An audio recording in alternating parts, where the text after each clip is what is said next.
Matheus Oliveira já tá por aqui pra gente falar da sexta-feira do Atlético. Qual o seu destaque inicial, Matheus? Pois é, Rafa, um abraço pra você, pro ouvinte ligado aqui na FM O Tempo. O Atlético se preparando aí para enfrentar o Bahia neste domingão, mas os olhos ainda voltados para a Copa Libertadores de certa forma, porque ontem ficou definido que o Atlético terminou a fase de grupos com a segunda melhor campanha. O Galo, que somou 15 pontos, com 5 vitórias e 1 derrota, foi o melhor brasileiro dessa fase da competição. Ficou atrás apenas do River Plate, que somou 16 pontos, com 5 vitórias e 1 empate. A equipe argentina passando aí para as oitavas de final de forma invicta nessa fase de grupos da Copa Libertadores. O Galo torcia contra o Tajeres, e aí o Tajeres perdeu para o São Paulo por 2-0 no Morumbi na última quarta-feira. Torcia também contra o Palmeiras, também deu certo. O secador do Galo contra o Verdão, 0-0 com o São Lourenço no Allianz Parque, inclusive jogando um futebol ruim o Palmeiras, muitas críticas. E torcia um pouco mais à tarde, o Palmeiras jogando às 7 da noite contra o River Plate, esse jogo às 9.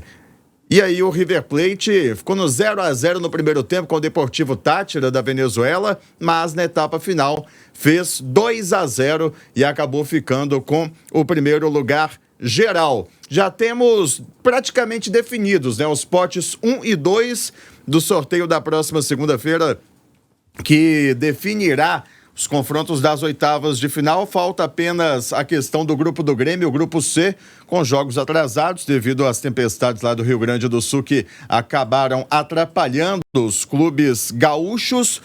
Temos no pote 1, Atlético, Fluminense, São Paulo, Júnior Barranquilla, Bolívar, Palmeiras, River Plate, e aí a definição, o primeiro colocado do grupo C. Pode ser Strongest, Huachipato ou Grêmio.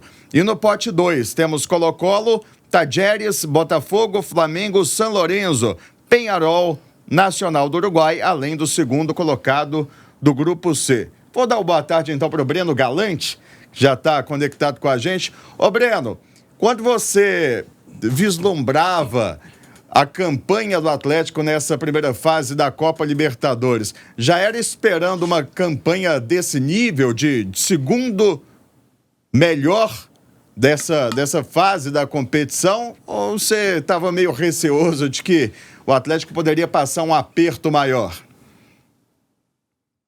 Boa tarde aí, Matheus, Rafa, Seabra, Lélio, turma de casa. Ô, Matheus, com o desempenho do trabalho do Milito, a confiança foi crescendo a cada jogo, né? Eu, sinceramente, cheguei a acreditar que o Atlético fecharia essa primeira fase com 100% de aproveitamento, com todo respeito ao time do Peñarol, né? Foi um jogo difícil lá, foi, mas para mim um jogo que se encaminhava até para o empate de 0-0. O Atlético não jogou bem, né? Então, de repente, um pontinho a mais ali, eu acho que até esse pontinho a mais daria ao Atlético a primeira colocação. No saldo de gols ali, o Atlético ficaria na frente do River Plate, seria o primeiro colocado geral, se tivesse empatado pelo menos contra o Peñarol lá fora. Mas aí, aquela situação, aquele jogo que não foi bom, 2 erros ali no rebote, gols de bola parada no rebote das faltas, mas eu acho que ficou de bom tamanho. Eu acho que você ser segundo, né? A gente estava até durante a semana debatendo aqui, e o Lélio falou, e eu fui com o Lélio nessa, que eu acho que o Atlético terminaria em terceiro, né? Porque eu não imaginava que o Palmeiras teria um tropeço em casa ontem. Eu acho que ficou de bom tamanho para o Atlético. Agora, quando voltar às oitavas, lá no dia 14 de agosto, aí é uma competição totalmente diferente, né? É outro campeonato, o Atlético já vai ter jogadores novos por aqui, pode ser que saia algum jogador, não só do Atlético, como dos outros times. Não dá nem pra gente poder criar uma expectativa em relação a como é que vai ser o desempenho de todos os times, né? Tem muita gente nas redes sociais, torcedores do Atlético, falando: olha, eu gostaria de pegar o Flamengo agora porque ele tá no mau momento. Mas eu não sei se em agosto até lá o Flamengo vai estar no mau momento. Vai abrir janela aí, pode contratar jogador, pode ter mudança de treinador, pode acontecer várias situações, né? Eu acho que a gente tem que ter muita calma. Mas hoje eu estava conversando com meu amigo Bruno Garcês, ô Rafa, que você conhece bem, tá, a turma toda aí conhece bem, né? Porque eu tava falando, ô Garcês, eu acho que o pior time, talvez o Nacional do Uruguai. Ele falou: não, o pior time que o Atlético tem que torcer para pegar é o Colo-Colo do Chile. que não tá jogando absolutamente nada. Aí eu fui olhar realmente a campanha do Colo-Colo e me surpreendi. Eu não tinha prestado atenção nisso, tá no grupo do Fluminense. 6 pontos ele fez, 6 jogos, 1 vitória, 3 empates e 2 derrotas. Fez 4 gols, tomou 5. O Garcês já me deu o caminho e eu já sei. Claro, nós temos que ganhar de qualquer um que vier, mas eu já sei para quem eu vou torcer, viu, Rafa? Mudei de ideia. Agora eu vou pensar aí no Chile, no Colo-Colo, pro Atlético poder enfrentar nessas oitavas, viu? Só que o chileno não fala nessa, né? Fala Colo-Colo. Colo-Colo. E quem que eu falei que ia dar mais cedo lá no Barba no confronto, Lélio Gustavo? Colo-Colo. Quarto colocado do Chilenão 2024, com 26 pontos. O Bruno Garcês, também conversei com ele, ele falou o seguinte, que nesse formato aí da Libertadores, o Colo-Colo é o time que conseguiu se classificar com a pontuação mais baixa na história, com 6 pontos ganhos. Eu achei isso interessante. Bom, eu vi 2 jogos contra o Fluminense. Lá no Chile, o Fluminense ganhou com um gol sem querer, né, numa jogada do Marcelo com um gol do Manuel. E no Maracanã, não foi tão fácil assim não, pelo contrário, o Colo-Colo chegou a levar muito perigo para o Fluminense. Bom, é uma equipe que já foi campeã e eu sempre fico com o pé atrás com a tradição das equipes, né? O São Lourenço também terminou com a pontuação baixa, né? 8 pontos. 8. Sim. O Huachipato também tem 8, mas tem jogo a menos, né? Tem um jogo a menos, então ainda não dá para contar porque tá no grupo do Grêmio, né? Então, eu acho que nesse caso aí, pegar o Colo-Colo realmente a gente viu aí nos jogos contra o América também, né? Cara, o América meteu 5 no Colo-Colo ano passado. Eu estava subindo a ladeira da Ismênia Tunes com o Wallace Militão. Gol. Opa, de quem? Do América, 1-0. Pisei no estádio. Gol. 2-0 América. E depois mais 3 no lombo. É muito ruim o time do Colo-Colo, tá? Agora, sabe o que é legal, vale ressaltar aqui? O futebol uruguaio, uma draga danada nos últimos anos, né? Se classificaram Nacional e Peñarol. Bacana, né? A tradição do futebol uruguaio, né? E o trabalho do Diego Aguirre, inclusive lá no Peñarol, mudou o time da água pro vinho. Interessante que o América também goleou o Peñarol, né? O Peñarol tava muito ruim, nesse ano já melhorou bastante, mas o Colo-Colo parece que nem tanto, né? Cara, o Colo-Colo tem um jogador que eu lembro dele, gosto muito dele, inclusive é o Esteban Pavés. Pavés já tá com 34 anos. Eu lembro desse cara jogando lá no Colo-Colo, eu devia ter uns 26. Então, assim, só os medalhões, a turma tipo o Paulinho no Corinthians, sabe? No desvencilha, não gira, não renova. É um time um tanto quanto estranho esse Colo-Colo. E tem também lá o argentino lá, o Gil, o Gil. Tava ano passado, o Leonardo Gil. Tava ano passado também, 33 anos de idade. Esse aí também já tem um tempinho que tá lá no Cacique. Não, e aquele rapaz que era do Flamengo também, não tá lá não? Arthurito Vidal? O Vidal teve lá, é verdade. Vidal. Tá lá, né? Tá lá, entrou montado a cavalo e tudo mais no estádio, mas ontem nem relacionado ele tava aqui não, viu? Tá na ótima fase, hein? Cadê aqui? Zavala, Rojas, Pizarro, Arthur, não. Não, Arthurito Vidal, nada consta, viu, Lélio Gustavo? Mas ele tava aí, nessa primeira fase, né? Até então. Exatamente. Agora, o Breno Galante tá de olho em Santiago, né? Tá querendo ir pra Santiago, passear. Não, era Montevidéu que ele falou ontem. Eu não conheço, né? Colo-Colo. Eu não conheço. Tá. Agora eu mudei, né? Entendi. Eu não conheço o Chile aí. Uma oportunidade, né? Não, Seabra. Aí, ó. Ué, por que não? Ver os Andes, Poder né? unir útil e agradável, por que não? Ué. Deixa eu aproveitar aqui, eu tava lendo, né, o regulamento da Conmebol e alguns pontos interessantes só que chamam a atenção, e como a Conmebol ela é uma fábrica de fazer dinheiro, viu, pessoal? O time, para ele poder jogar na Libertadores, ele tem que pagar $5 mil de inscrição. E aí eu tava vendo a questão dos cartões, né? Nessa fase de grupos, cada cartão amarelo custou $400 e cada cartão vermelho $1.500. Nas oitavas, o amarelo vai para $500 e o vermelho para $2.000. O Atlético tomou 18 cartões amarelos, né? O que dá $7.200. R$37.800 o Atlético pagou aí, né? Para Conmebol. Pagou não, né? Porque é descontado do direito de imagem que o Atlético recebe no final do campeonato, né? Essas multas, os cartões, tudo mais.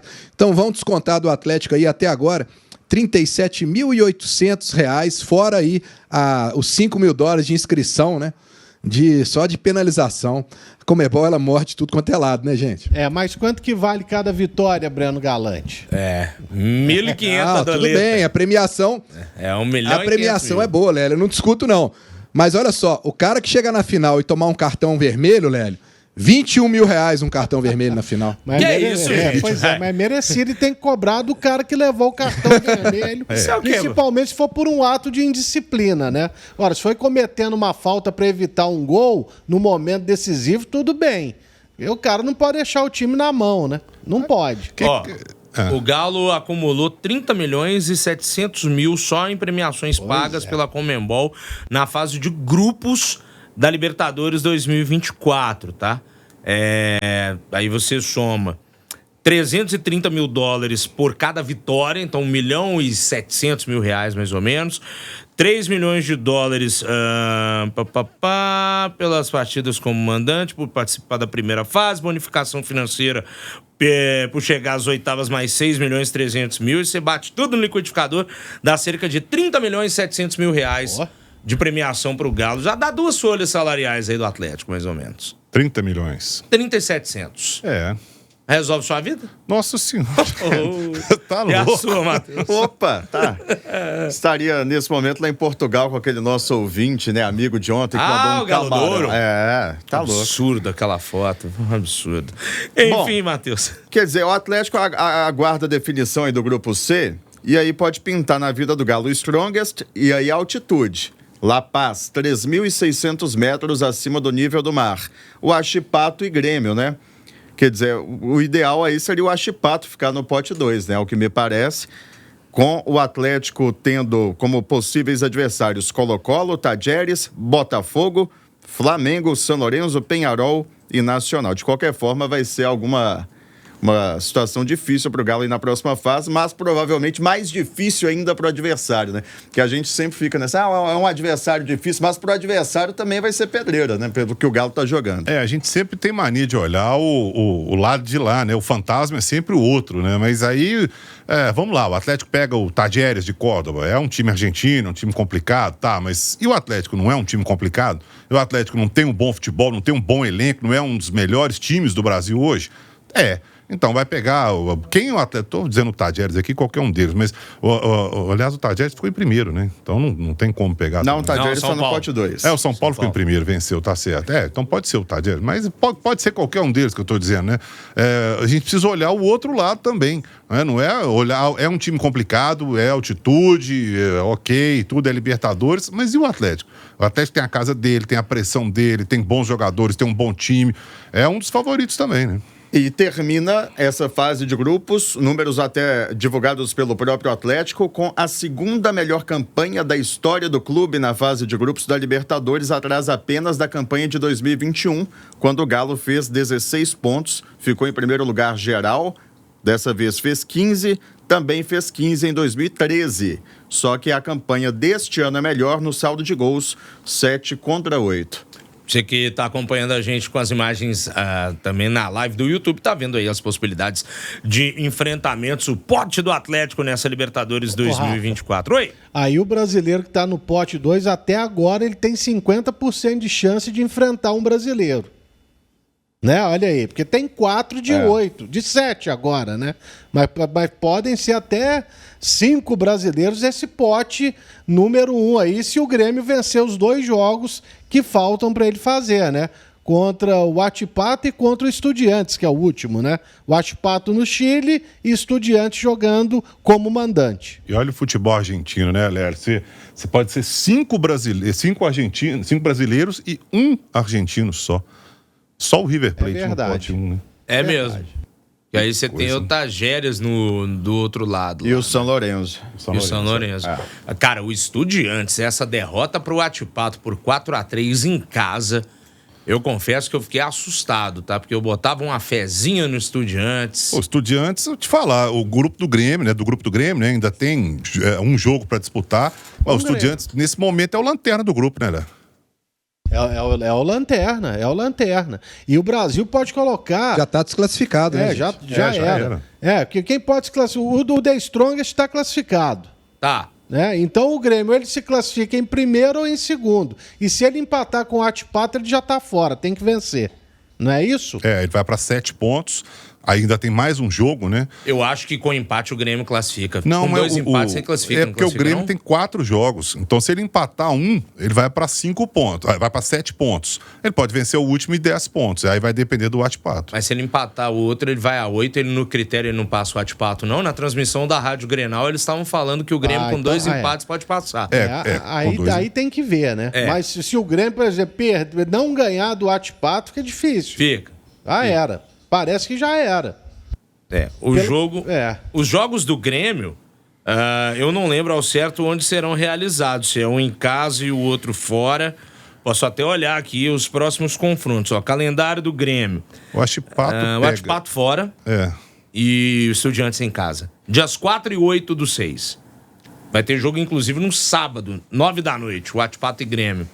Lá em Teolcahuano, no Chile. 500 quilômetros de Santiago. É onde joga o Atipato. Enfim. Realmente o Grêmio, se vencer uma e empatar a outra, se classifica. Até quem tinha me mandado isso, meu amigo Domingos Sávio Baião. Boa. Valeu demais.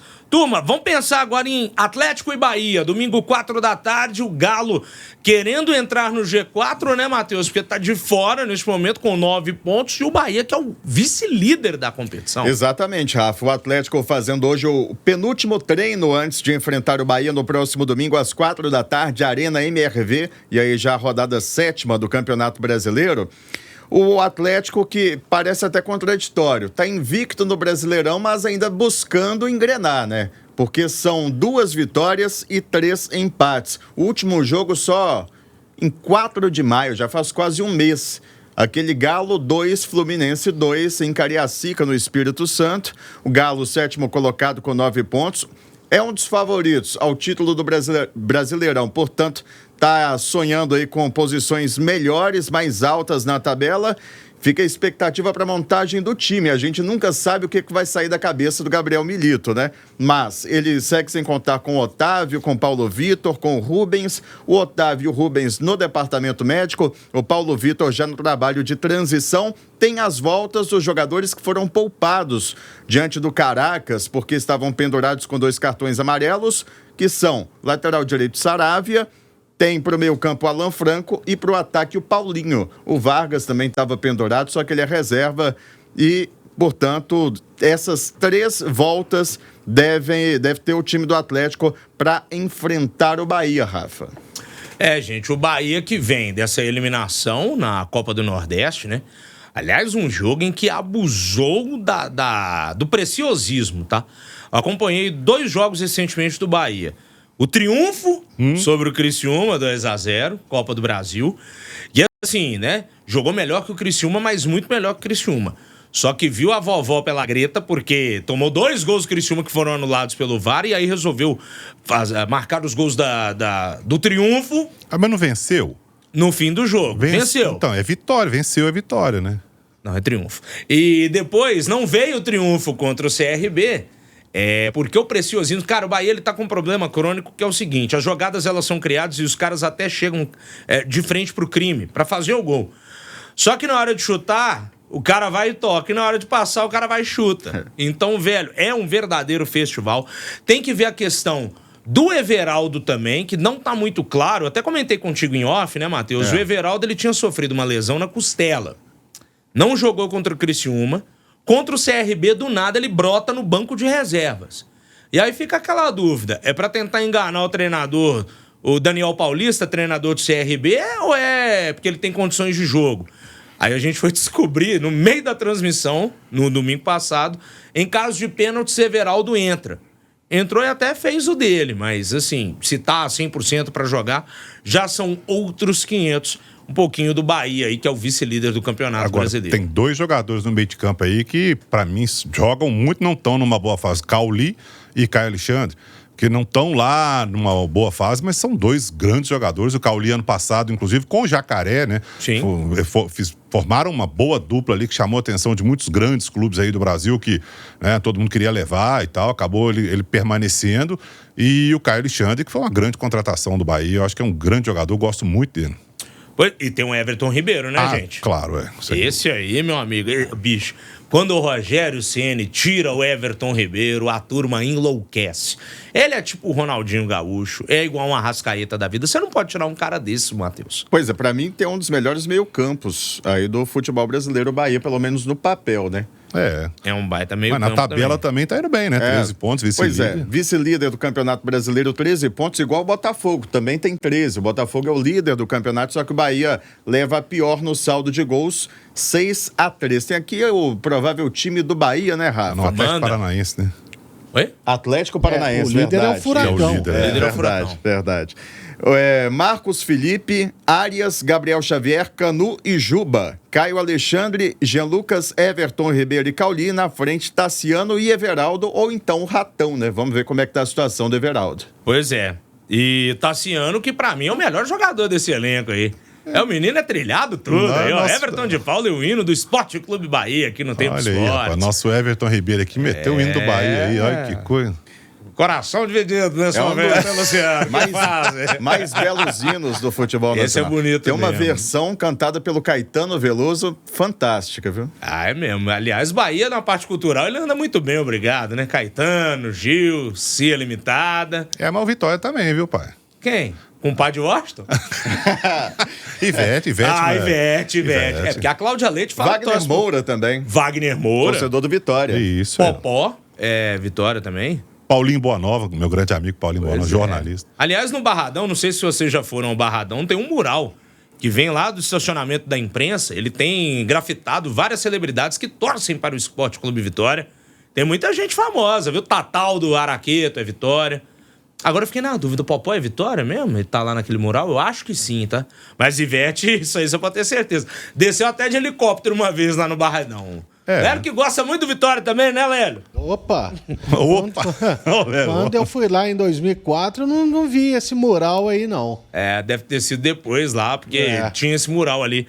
Aliás, o Barradão é um lugar peculiar, viu? Breno Galante que vai cobrir Vitória e Atlético, fique de olho, viu, Breno? Primeiro de tudo, cabine de imprensa no meio da torcida do Vitória. Portanto, comemoração de gol do Atlético, controle-se. Senão... Contida, né? Bem contida, tá? Contida. Líquidos de origem desconhecida podem ser jogados em sua direção. E eu não tô exagerando, tá, gente? É desse jeito mesmo. Fora outras cocitas mais. Seu mic tá desligado. Eu fico esperando agora pra ver que dia que o Rafa vai me dar uma notícia boa. Sempre nas vésperas de uma viagem minha, ele me coloca ali sempre uma coisinha, né? O estádio é longe, você vai passar frio. O Rafa começa a me deixar preocupado antes das viagens. Mas calma, porque antes do Vitória tem o Bahia, vai ser jogo complicado. Jogo difícil pro Atlético, né? Eu tô curioso para ver como é que o Milito vai armar esse time, mas eu tô com a sensação de que ele vai me contrariar e a uma parte da torcida e vai continuar com batalha como zagueiro, né? Com certeza ele não vai colocar o meio de campo como ele colocou contra o time do Caracas, porque o time do Bahia é um time muito mais competitivo, um time mais difícil, ele deve resguardar o meio de campo ali, a gente deve ter o Franco de volta para esse meio de campo, né? E o Lélio, né? Eu não sei se o Lélio estava prevendo ontem, quando ele falou do Júnior Alonso, hein? O homem foi convocado para a seleção, né? Então vai chegar no Atlético também, é outro que vai chegar só depois aí de julho, né, para poder, depois que a janela abrir, não vai dar nem para ele poder chegar antes, para se ambientar, né, curtir um pouco aqui a turma, conhecer o Milito, né, vai ficar para cima da hora. Ô Rafa, eu só tenho uma curiosidade que eu quero te perguntar antes de eu me despedir de você. Domingo você vai no jogo?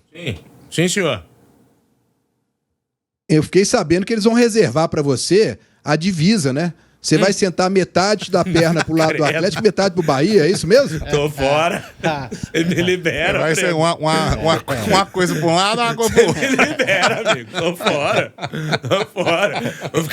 Vou ficar lá embaixo. Perto do banco do Milito. Sei não, estarei lá também. Eu vou observar isso aí. Não, a torcida visitante. Eu vou te dar uma dica, viu, Rafa? Não comemore gol do Bahia lá também, não, viu? Só pra te avisar. Na arena também não dá, não, viu? Complicado. Estarei na outra torcida, viu, Breno? Não sei, né? Vamos ver. Não, vou. Essa coisa de sentar aqui meio lá, meio cá. Muro de Berlim, né? Mais ou menos isso. Ô, Breno, domingo a gente se encontra lá no estádio, viu, meu velho? Valeu, senhores. Grande abraço aí, até domingo. Valeu. Aí, Matheus, você volta daqui a pouquinho com mais informações do Atlético para esse jogo contra o Bahia? Volto sim, Rafa. Só para encerrar, o Atlético já vendeu mais de 25 mil ingressos para esse jogo contra o Bahia. Eles ainda estão disponíveis, né? Os que sobraram, obviamente, a R$ 35,10, o mais barato para sócio, e o mais caro para quem não é sócio, a R$ 546. Gente. Rafa.